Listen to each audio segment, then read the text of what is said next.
ইবাদত। ভাত খাওয়ার সময় মাথায় টুপি আছে, কি আছে? টুপি আছে। কেন দিয়েছেন? বলছে আমার রাসূল দিয়েছেন। নিয়ম কি করছে? আমার রাসূল টুপি দিয়েছে। আমরা অনেকে বাথরুমে যাওয়ার সময় টুপি খুলে যায়, টুপি দিয়ে গেলে আপনার শয়তানের ওয়াসওয়াসা কম আসবে, এটাও সুন্নাত। তাহলে এই বিষয়ে আপনি বাথরুমে বসে আছেন, কোনো ওয়াজিফা নাই, কোনো কিছু নাই, বাথরুমে প্রবেশের সময় আপনি বাম পা দিয়ে প্রবেশ করেছেন, তো যতক্ষণ থাকবেন ততক্ষণ সেটা আপনার ইবাদত হবে। সুবহানাল্লাহ। বাম পা দিয়ে ঢুকেছেন, কেন ঢুকেছেন? আমার রাসূল ঢুকেছে সেজন্য। মসজিদে আপনি ডান পা দিয়ে ঢুকেছেন, কেন ঢুকেছেন? আমার রাসূল আমাকে ডান পা দিয়ে ঢোকার কথা বলেছেন। এই যে রাসূলের অনুসরণ, রাসূলকে যে পুঙ্খানুপুঙ্খভাবে আপনি অনুসরণ করে যাচ্ছেন, আল্লাহর দরবারে এটাকে ইবাদত বলা হয়। সুবহানাল্লাহ। কি বলা হয়? ইবাদত। ইবাদত বলা হয়। এই ইতাআত আপনাকে করতে হবে। যতক্ষণ আপনি রাসূলের পিছে পিছে থাকবেন, প্রত্যেকটা ইবাদত আল্লাহর দরবারে কবুল হবে। আর আপনি যখনই রাসূল থেকে বিচ্যুত হয়ে সরাসরি খোদার দরবারে যাবেন, আপনি দরবার তো দূরের কথা, দরবারের ছায়া হতে পারবেন। ঠিক। আমার রাসূলকে নিয়ে খোদার দরবার করতে হবে, তাহলে আপনি আল্লাহকে খুঁজে পাবেন। সুবহানাল্লাহ। তো আল্লাহ বলেছেন, আমি তোমাদেরকে সৃষ্টি করেছি আমার ইবাদতের জন্য, মানুষ এবং কাকে? জিন জাতি। এবং আপনি যদি নিজেকে মানুষ বলে হয়ে যাবেন, আপনি নামাজ পড়তে আসলে আপনি নিজেকে আবার মুসলমান কেন বলছেন? আপনি যদি নিজেকে মানুষ বলি হবে না, আপনি মুসলমান কেন দাবি করলেন নিজেকে? তার মানে বুঝতে হবে পৃথিবীর জমিনে এমন অনেক মানুষ আছে যারা সবাই আল্লাহর ইবাদত করে না। একটু আওয়াজ করেন, ব্যাপারটা বুঝে আসবে আপনাদের।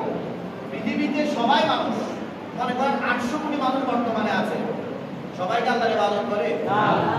আপনি নামাজ পড়তে কেন এসেছেন? আপনি কি উত্তর দেবেন? আমি মুসলমান। কি বলবেন? আমি মুসলমান। আপনি মানুষ বলছেন না কেন? কারণ আমি মানুষ বললে ওদের মতো হয়ে যাওয়ার সম্ভাবনা আছে। আমি এখন মুসলমান বলে ওই 800 কোটি মানুষ থেকে নিজেকে আলাদা করে ফেলেছি। আলাদা কেন করেছেন? আমি আল্লাহর ইবাদত করতেছি, সেই জন্য আমি নিজেকে আলাদা করেছি। তাহলে এখন ইবাদতের মধ্যে আরেকটু আসে, কোরআনে পাকের অজস্র আয়াত আছে। আল্লাহ তাআলা বলেছেন, বিসমিল্লাহির রহমানির রহিম, ওয়া লা তাসবিহু বিহামদিল্লাহি জামিআ। তোমরা ওয়ালা তাতাফাররাকু, তোমরা আলাদা হইও না, তোমরা আল্লাহর রশিটাকে তোমরা ভালো করে আঁকড়ে ধরো।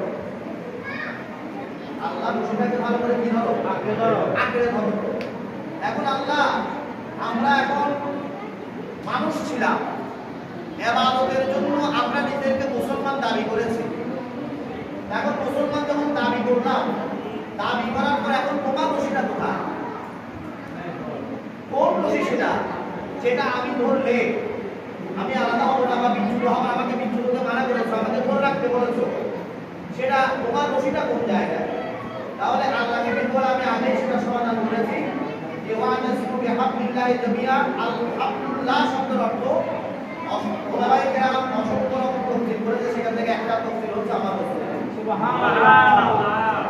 রাসূলকে যদি আপনি আঁকড়ে ধরে রাখতে পারেন, আপনি আল্লাহর দরবারে কবুল হয়ে যাবেন। সুবহানাল্লাহ। আগে ধরে রাখতে আল্লাহ রাসূল। এখন ধরে রাখা কিরকম? সামনে যাই পাঞ্জাবি ধরে বসে থাকবো না, ওয়াইসুল কবরটি দেখেন, রাসূলের পাক ওইখান থেকে বলেছেন মা বাবার সেবা আগে, মা বাবার সেবা আগে, মায়ের কদমের নিচে জান্নাত। সুবহানাল্লাহ। এটা ওয়াইসুল কবরটি জানে নাকি জানে না? জানে।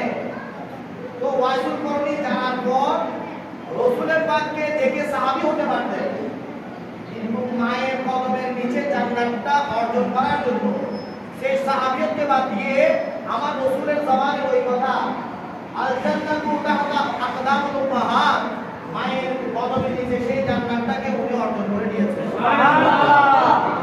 তোমরাকে আমার রাসূলের কথা অনুসরণ করার কারণে আমার রাসূল খুশি হয়ে একটা চাদর দিয়েছিলেন,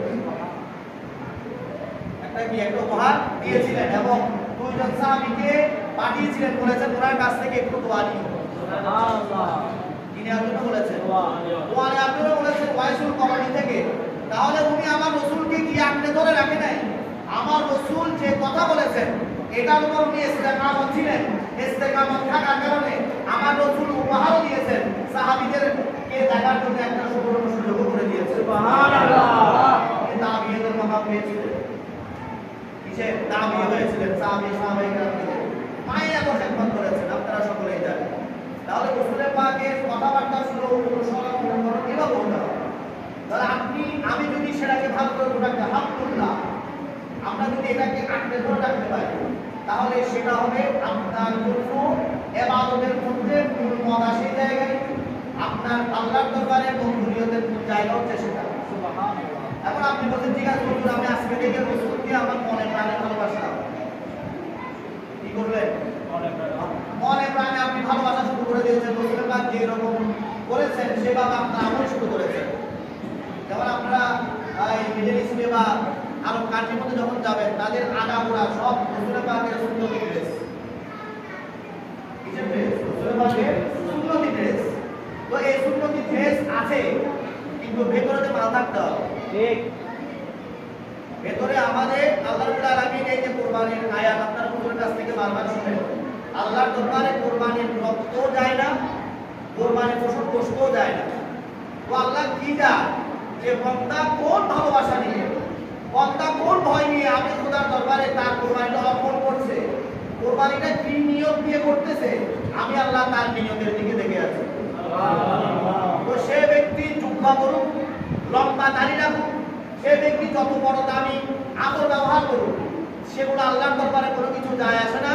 আল্লাহ তার দিলের দিকে আছে, দিলের মধ্যে মোস্তফা আছে, সারা গায়ে ছেঁড়া কাপড় থাকলেও মুসাব বিন উমাইরের মতো আল্লাহর দরবারে দামি হয়ে যাবে। সুবহানাল্লাহ।